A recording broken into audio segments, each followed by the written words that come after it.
Hello my fellow hobbyists, how you guys doing? Well, I usually don't make videos, but I'm making this one to make a point about saltwater filtration. Well, first of all, this is my tank here. It's 60 gallons. I have about 75 to 80 pounds of live rock and about 110 pounds of live sand. I got a deep sand bed, and for filtration, first I got a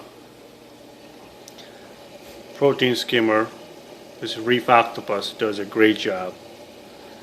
And here's where the controversy is going to start. My filter is an aquaclear 110.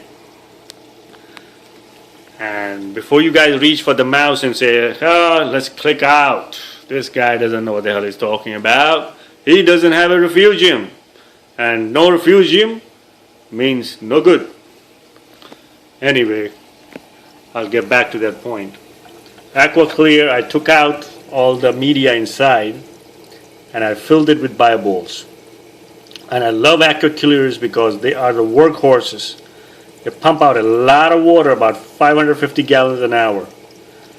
And they almost hold as much bioballs as a typical wet-dry filter. And I also have a canister filter, which is supposed to be a big no-no for salt water. According to a guy on YouTube, he's a fellow New Yorker, he's a nice guy. But I think he's getting paid for endorsements.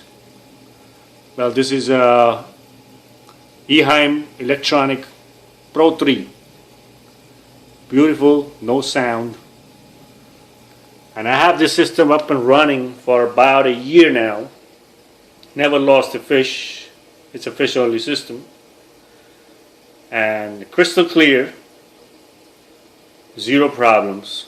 By the way, in aquaclear 110, I also have a ChemiPure Elite at the bottom.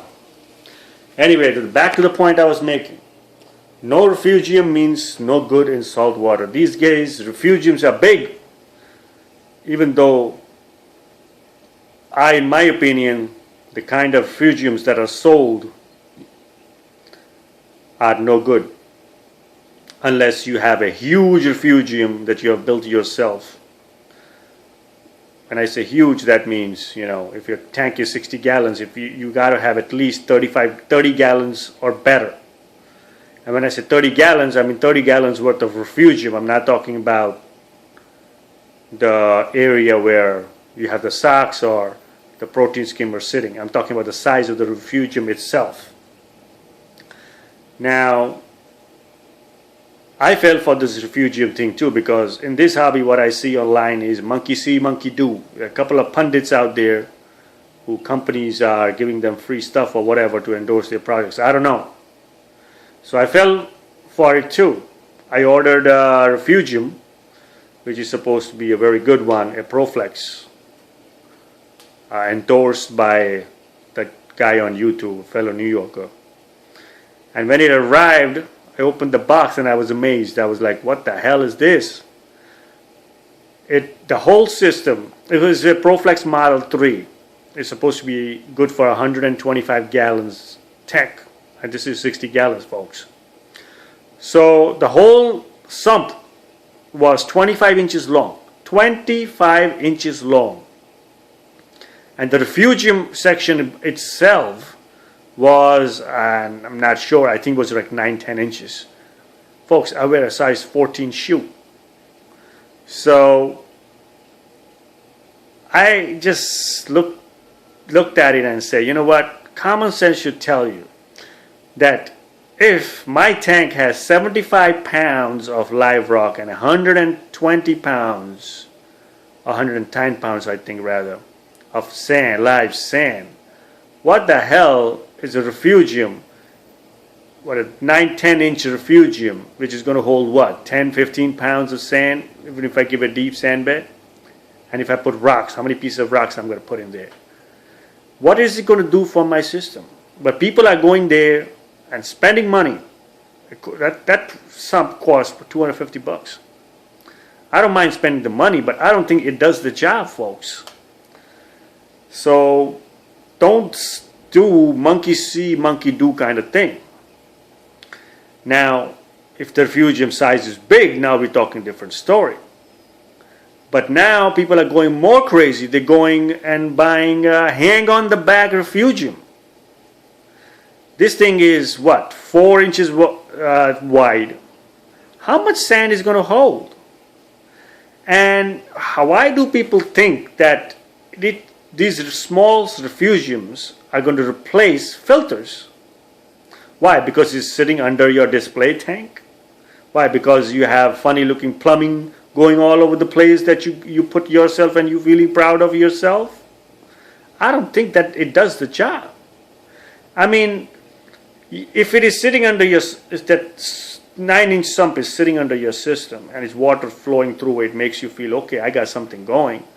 But you got, like myself here, I got 120 pounds of sand and 75 pounds of rock in the system with water flowing through it. Is called the power heads. So how is a small refugium helping your system? And even the companies who make refugiums don't claim that it replaces filters. Read their manuals, go to their websites. They will tell you that it is just to grow copepods or, grow some algae in there, which will, you can feed it to your fish, or it eats up a little bit of nitrates. Now, all these pundits on YouTube will tell you, oh, refugiums replaces a filter, and because the algae live on nitrates. Well, what happened to ammonia? What happened to nitrite? Now suddenly everybody's worried about nitrates.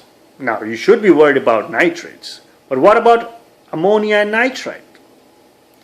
Now, and if algae lives on nitrates, well, then don't call algae in a refugium a filter. Call algae a part of the cleanup crew, because that's what the hermit crabs do, right? They clean up your tank by eating stuff in the tank. So it's part of your cleanup crew, basically. So it just drives me crazy seeing people just spending all this money and buying these little things and putting it under their display and thinking that this thing is filtering your tank. Now, hang on the back refugiums are the worst.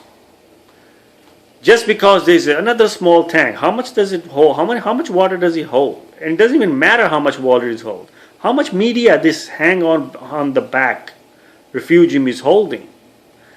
And this guy from New York on YouTube has a system running on a skimmer and a hang on the back refugium. And he says he got deep sand bed in a hang on the back refugium. It's 4 inches wide. How much sand you got in there?